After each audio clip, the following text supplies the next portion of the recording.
Good main post, Skyler. I would like to address a couple things that you said. You were talking about the ones that made a bad topic, such as race, suicide, and bullying, and I do agree with you.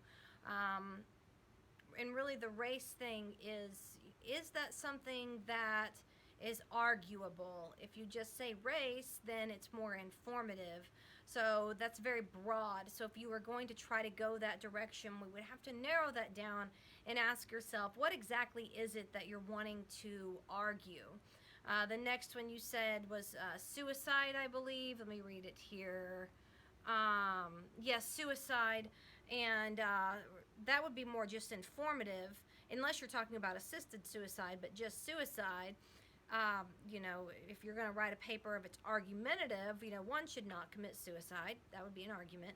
But you have to ask yourself, what's the counter argument? What's the flip side? Well, the flip side to that would be people should kill themselves, and that's not a logical argument or a valid argument. So that's why that one would be off the table. And the bullying, kind of the same way.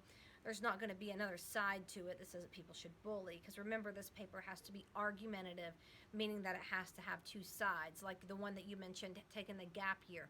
That does have two sides. So let me look again here.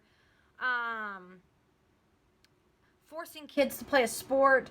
You can write on that. My concern is that it's going to be, you're only going to have 1 or 2 points, and you're going to be spending a lot of time on this, and you want to make sure you have enough to say that's going to be able to have multiple points, multiple body paragraphs.